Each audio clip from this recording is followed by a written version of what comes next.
théocratie s'est installée. On oublie toujours de préciser qu'il y avait une guerre et que l'Iran était en guerre et que lorsque la France a fait sa révolution et que la patrie était en danger, on a proclamé la terreur. La France n'était pas un pays musulman. Donc le fait d'instaurer une dictature dans un pays qui a fait une révolution a plus et plus en lien avec le sentiment de menace extérieure sur un pays qu'avec la nature musulmane ou chrétienne d'un pays.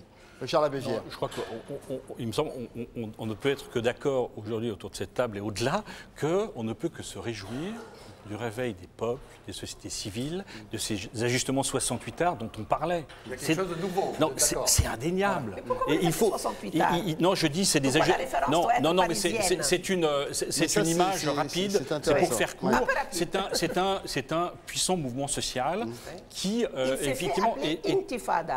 C'est très important. Alors expliquez-nous pourquoi Richard Labézière, parce que vous connaissez très bien le cas syrien, je crois que vous avez vécu en Syrie. Qui n'est pas le seul facteur. Je termine juste cette idée.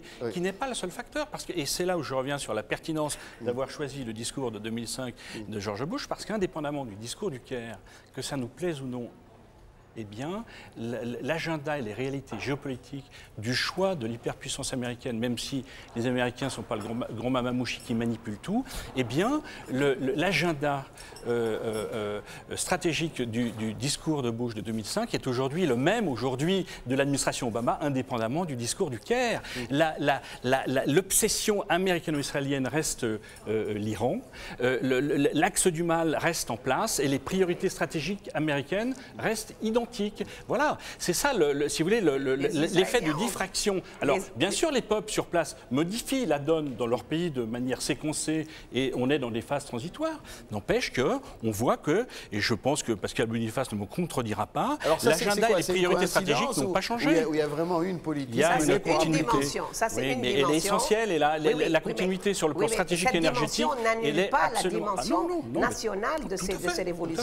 C'est dialectique. Et la réalité, c'est que les Israéliens ont été les premiers à comprendre quel séisme et jusqu'à la veille de la chute du régime de Moubarak, ils ont tout fait pour demander aux Américains de ne pas soutenir les jeunes qui demandaient la chute du régime. Je vous rappelle autre chose. Au début de toutes ces révoltes, ils ne demandaient pas la chute, ni de Bachar al-Assad, ni de Moubarak, ni même de Ben Ali. Ils demandaient des réformes. C'est la réponse répressive, criminelle, sanguinaire des polices et des armées qui ont fait que le mouvement s'est radicalisé. C'est la preuve que ce n'est pas un truc organisé par les Américains ou les Soviétiques.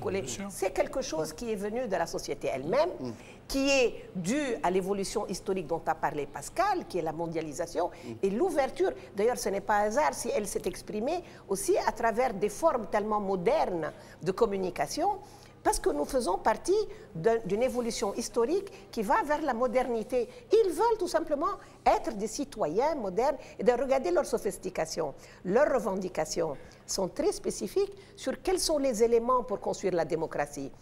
La Constitution, ils savaient exactement quels articles voulaient changer, quelle loi électorale ils veulent. C'est pour ça que les assemblées constituantes vont écrire de nouvelles constitutions. Et dans ma génération, à moi, et je suis malheureusement vieille, c'était des discours idéologiques. Ce n'est plus un discours idéologique, ce sont des revendications citoyennes, constitutionnelles, modernes, de pratiques politiques citoyennes de ces sociétés. Et moi, je pense que c'est un signe sur, pour la première fois, une entrée dans la modernité arabe de cette génération qui a manifesté et qui était beaucoup plus laïque que le résultat des élections. Vous avez raison de le souligner, parce que autant les mouvements étaient laïques, on les a vus, autant les partis organisés reviennent au mouvement islamiste, parce que c'était le seul lieu qui n'était pas censuré et réprimé par les régimes qui ont sauté. Dominique Vidal. Je voudrais poser une question aux téléspectateurs. Imaginez qu'on prenne le PPE espagnol, le parti de droite espagnol, catholique, s'il en est. Vous prenez le parti de M. Bayrou, héritier de la démocratie chrétienne française, du MRP quelque part. Vous prenez la CDU d'Allemagne, vous prenez le parti des frères Kaczynski, enfin il n'y en a plus qu'un en Pologne, et vous appelez ça christianiste. Non, il y a quelque part, dans cette utilisation, en France en particulier, du mot islam ou islamiste, quelque chose qui est une escroquerie intellectuelle. Nous parlons de mouvements très divers, qu'on ne peut pas comparer point à point les uns aux autres, qui ont en commun la référence à l'islam, mais dans des pays où la majorité de la religion, de la culture et de la tradition est musulmane. Donc c'est normal qu'ils n'aillent pas chercher dans le bouddhisme.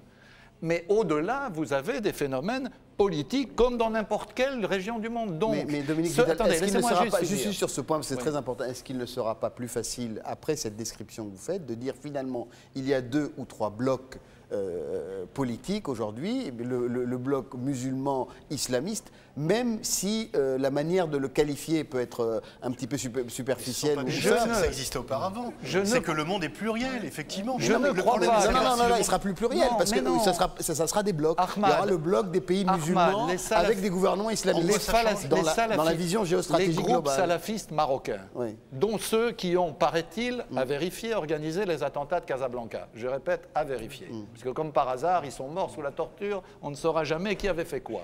Est-ce qu'ils ont quelque chose en commun avec le PJD, ou avec M. Erdogan, ou avec Al-Qaïda, ou avec Tariq Ramadan? Vous êtes là dans une espèce de flou artistique qui camoufle. Vous avez le discours, pour le citer, d'Antoine Sfer, qui justifiait la politique de Ben Ali et le maintien de Ben Ali au pouvoir au nom de la lutte contre l'islamisme, et qui maintenant dit « attention, islamisme ». Excusez-moi, d'abord que chacun balaye devant sa porte et devant ce qu'il a dit pendant des années. Que ces dictateurs luttaient contre un certain islamisme. Donc, je veux dire, soyons sérieux, ce sont des pays musulmans de religion, de tradition et de culture. C'est normal que l'islam joue un rôle, mais regardons de près de quoi nous parlons.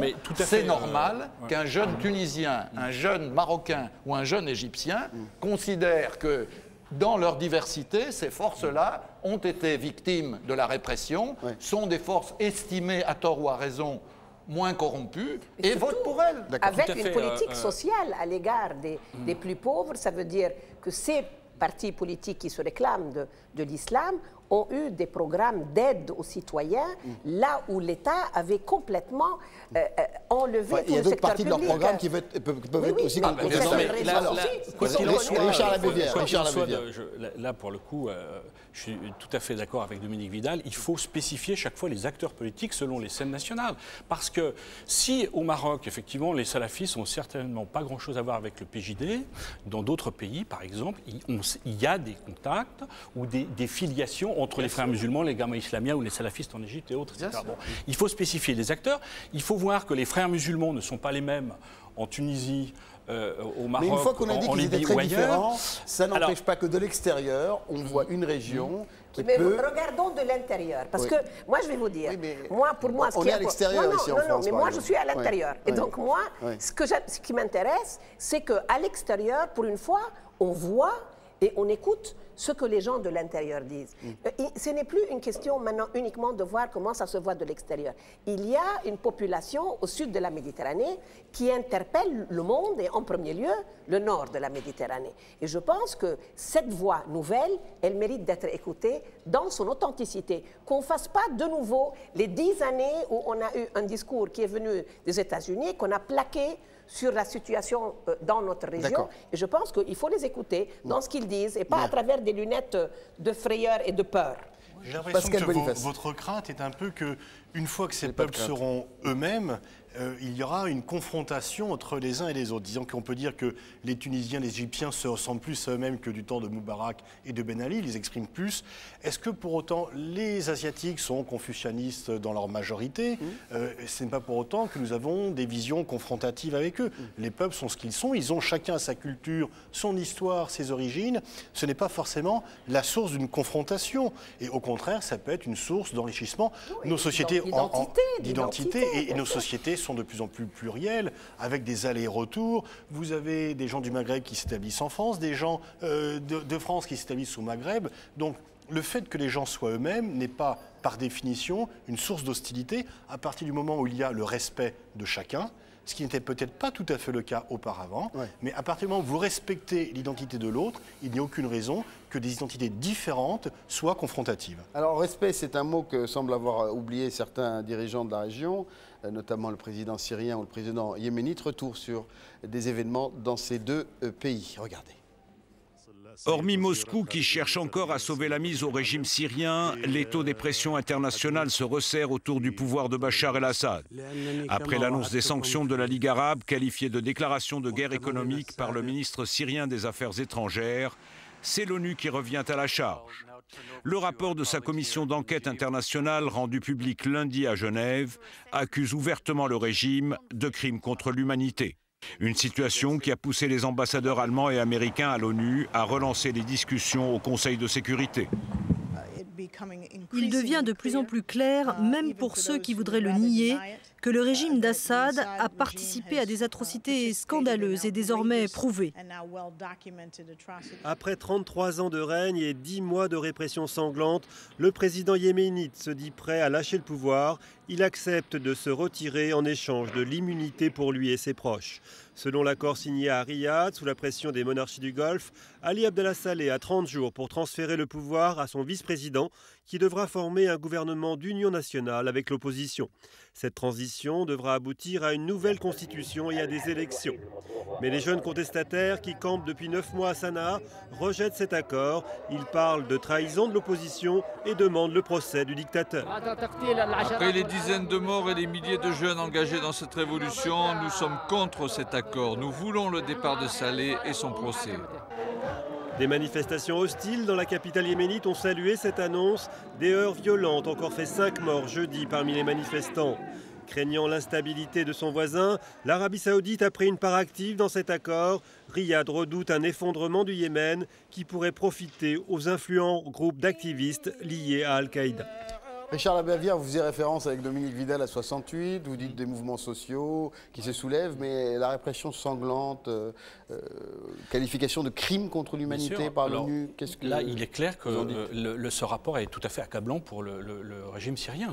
Personne ne va dire le contraire.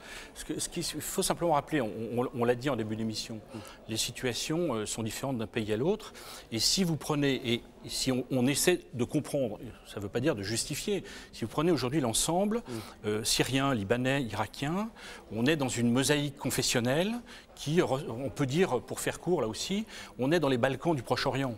On est dans une dimension multiconfessionnelle de mosaïque. Bon. Dans ce là, c'est pas le multiconfessionnalisme qui entraîne les morts. Je termine l'idée, c'est que dans ce qui s'est passé notamment en Syrie, il y a eu cette première étape, ce phasage de mouvement social très puissant, aspirant à plus de liberté civile et politique, qui ensuite s'est transformé. Et moi, je vais en Syrie depuis 30 ans, vous le savez, en Syrie, c'est un pays où il n'y avait pas d'armes, il y avait des armes de chasse, etc.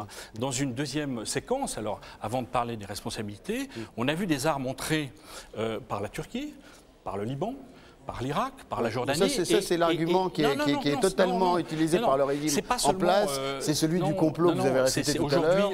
Il y a des manipulations internes en Syrie qui font que finalement, ce n'est pas le pouvoir qui commet les exactions. On a des éléments factuels qui montrent qu'il y a des armes qui entrent, il y a une armée syrienne libre qui est puissamment armée, il y a des groupes qui sont rentrés, des groupes salafistes et autres. Donc on est passé dans un deuxième moment de ce qui se passe en Syrie. Donc vous dites en substance qu'il n'y a pas une volonté du peuple de mettre fin au pouvoir de Bachar el-Assad. Non, mais au départ, non, ça a été dit. Au départ, il y avait une grande aspiration à plus de liberté civile et politique. Le régime bassiste a réagi de manière très autoritaire et très violente. Et ça a effectivement provoqué ce durcissement auquel on assiste maintenant, où on commence à parler d'une fabrique, d'une certaine libanisation. Alors, effectivement, le régime porte sa part de responsabilité, pas seulement le régime, mais l'aspect confessionnel, les voisins et les puissances internationales qui ont des intérêts dans ce processus. C'est un processus composite et complexe. Voyez. Dominique Vidal, sur le cas syrien. Écoutez, je vais vous dire franchement, les défenseurs, je ne dis pas que Richard Labavière en soit du régime de Bachar, ont utilisé tous les arguments successifs. C'était un grand pouvoir anti-impérialiste, il fallait l'excuser. L'anti-impérialisme fait une belle jambe aux 4000 morts et aux 50 000 arrêtés et torturés. Non. Il y a une multiconfessionnalité, c'est vrai, et le pouvoir alawite, historiquement, est le protecteur. Mais écoutez, quand on tire comme on tire, on ne fait pas la différence. Et moi, je crois que c'est un argument que le régime utilise, mais on ne peut pas justifier. Aucun argument ne vaut de justifier ce qui se passe là-bas. C'est une tragédie pour l'ensemble de la région, mais d'abord pour les Syriens. Et moi qui ai aussi mon âge, je suis rempli d'admiration pour l'héroïsme de ces jeunes Syriens qui repartent et repartent et repartent jusqu'au jour où ils auront la peau de ce régime dont au début, ils ne posaient pas la question. Mais la répression a été tellement barbare que le régime lui-même s'est mis hors jeu. Le régime lui-même s'est condamné. Tout régime en difficulté dit que c'est à cause de l'extérieur. Ben Ali disait qu'il y avait un complot extérieur contre lui. Et là, les faits parlent. Bachar el-Assad parle de réforme, il fait la répression. Il fait le massacre qui a été annoncé par d'autres, lui il le fait. 4000 morts au bas mot. Et puis des tortures insupportables. Et comme il commet l'erreur de ne répondre que par la répression, il tombera à terme. Aujourd'hui, vu ce qu'est la société, les sociétés, un régime qui ne répond que par la répression est condamné. Le terme, je ne le connais pas. Est-ce que c'est des semaines ou des mois? Mais il ne pourra pas survivre, sauf à changer complètement. Et je crois qu'il est trop tard. Bachar el-Assad n'a pas compris que la société avait profondément changé, parce que certainement, après, on devient prisonnier de sa propre propagande. Il devait croire qu'il représentait un point d'équilibre accepté par les voisins, accepté par Israël, par l'Iran, accepté aussi par une partie de l'opposition, parce qu'il se disait qu'il peut maintenir l'unité du pays. Tout ceci a volé en éclats. Il faut qu'il parte. Le plus tôt sera le mieux. Et sans intervention extérieure? Oui, en tous les cas, là-dessus, c'est pas nous de le dire. La population, excusez-moi, je voudrais quand même m'exprimer sur le sujet. La population syrienne, le réseau des associations de coordination des jeunes qui se révoltent a été très clair. Elle a premièrement maintenu la résistance pacifique jusqu'à aujourd'hui. Les armes qui viennent, je ne suis pas sûre qu'elles viennent de l'extérieur, parce qu'il y a des désertions importantes en centaines de soldats israéliens et d'officiers qui font défection et qui gardent leurs armes. Mais ils sont très clairs sur le fait, le Conseil syrien de l'opposition est très clair, qui ne veut pas d'intervention militaire extérieure, ni arabe, ni étrangère. C'est pas si clair que ça, Léla. Non, c'est très clair. Moi, j'ai rencontré les dirigeants du Conseil syrien dans tous leurs messages aux Européens, aux différents pays qu'ils traitent. La Ligue arabe, avec les membres de la Ligue arabe qui ont voté en faveur des sanctions décidées, ne cherche pas à faire une intervention militaire. Au contraire, celle de la Libye, d'ailleurs, a suscité pas mal de discussions légitimes.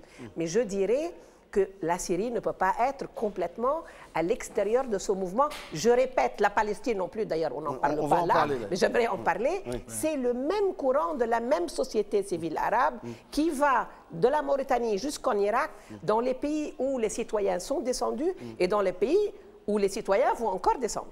Encore une fois, je crois que ce qui fait la grande différence entre Bachar al-Assad, Ben Ali et Moubarak, c'est la dimension confessionnelle, et je crois qu'il faut le répéter, ça, parce que Bachar al-Assad... Ce qui les unit, en tout cas, c'est la dimension répressive. Oui, d'accord, mais quand même, moi j'ai entendu, de mes oreilles entendu, à la sortie des mosquées de Damas ou d'autres villes syriennes, un slogan majoritairement qui disait « les Alaouites dans la tombe, les chrétiens à Beyrouth ». Cette dimension existe. Au pouvoir. Mais parce que tu sais très bien pourquoi. Parce que le pouvoir est associé aux Alaouites, c'est tout. Bien sûr. Alors, un mot, parce que je voudrais qu'on passe... J'en termine juste sur cet aspect-là, c'est qu'il est clair que maintenant, la question se pose, c'est de trouver une solution syrienne. Et dans l'opposition syrienne, ça n'est pas si clair. Il y a un très grand clivage entre l'opposition de l'intérieur. Moi, mon vieil ami Michel Quillot, que je connais depuis 20 ans, lui appelle à regrouper la société civile, la jeunesse, la société traditionnelle pour trouver une solution. Il faut peut-être arrêter de les tuer. Le Conseil national syrien, mené par aussi un de mes vieux copains, Ralioun, prof à la Sorbonne, mais qui lui fait appel au financement du Qatar et fait appel et sollicite une intervention de l'OTAN et une intervention militaire. Certains de ses membres, mais bien sûr que c'est. Parce que je l'ai rencontré à Borhar Ralioun et je sais ce qu'il dit. Non seulement à moi, mais aux autorités. Non, mais ce n'est pas vrai, on ne peut pas laisser dire. Le Conseil syrien demande l'intervention de l'OTAN. Le Conseil national syrien, certains de ses membres. Basma Konmani a encore dit il y a 2 jours. Dans le but d'arrêter des massacres, c'est possible qu'il y ait ce type de demande. Faire une polémique et nous n'avons pas à choisir entre quelle opposition et quelle opposition. Ce n'est pas notre affaire. Non, mais laissez-moi terminer ma phrase. Moi, en tant que citoyenne arabe, je dis que c'est aux Syriens et à l'opposition syrienne de trouver leur programme politique. C'est ni à vous, ni à moi, ni à vous non plus. Et c'est pour ça que je dis qu'il faut voir de l'intérieur. Oui, mais pourquoi est-ce qu'il faut mentionner un tel a dit, un tel a dit? C'est une lecture. Non, c'est ce que fait Richard. Nous sommes en train de parler d'une situation historique, d'une région entière, où on a une société civile qui s'affirme. Là où il y a bien sûr une politique confessionnelle assumée par le régime syrien. C'est le régime syrien qui a fait en sorte que toute la direction politique, militaire, sécuritaire est alaouite, c'est un fait. Et elle date depuis le père de Bachar el-Assad. Ça ne veut pas dire que la révolte qui se fait, elle a des raisons confessionnelles, elle a des raisons sociales, économiques, politiques, citoyennes. Et malheureusement, on ne peut pas éviter que lorsqu'il y a déjà cette structure confessionnelle du régime, elle prenne cet aspect-là. Ce n'est pas une raison pour d'ailleurs la séparer complètement de ce qui se passe dans le reste des sociétés civiles arabes. Dominique Vidal. On a parlé du sort des pays où le dictateur est tombé et de la bataille politique qui s'y mène. On a parlé du sort des pays où le dictateur n'est pas tombé, on vient de parler de la Syrie. Moi, j'aimerais qu'on parle aussi des effets internationaux de cette vague dans le monde arabe. Et voilà, je voulais dire... La question centrale, c'est pour ça que j'ai choisi juste un instant, Dominique, parce que pour le déroulement de l'émission, ce qui est mentionné, y compris dans ce discours de George Bush qu'on a montré en début de programme, c'est que le but ultime de la démocratisation, c'est la paix au Moyen-Orient et le règlement du conflit israélo-palestinien. Ce que je constate, et je voulais le dire parce que ça me paraît important à ce stade de l'émission, c'est que d'ores et déjà, nous avons deux effets majeurs de tout ce qui s'est passé sur le conflit israélo-palestinien. Le premier, c'est le processus, l'accélération du processus de rapprochement entre le Fatah et le Hamas, dans lequel les jeunes ne sont pas pour rien, parce que je crois que dans les appareils des deux côtés, non, pas les appareils, il y a eu des manifestations on redoute que les jeunes disent, excusez-moi pour aller vite, dégage Abbas, dégage Hamas, le désir d'unité. Les Palestiniens, le 15 mars 2011, sont descendus dans la rue à Gaza et en Cisjordanie et ont dit... Le peuple veut mettre fin à la division. C'était la revendication de la société civile palestinienne dans son propre printemps. Parce que, comme on a dit, chaque pays a une spécificité. Le mouvement de l'intifada palestinienne de cette révolution du printemps arabe, elle veut la réconciliation et les dirigeants ont été obligés de répondre. Et deuxièmement, ce que je voulais dire, c'est qu'on ne peut pas comprendre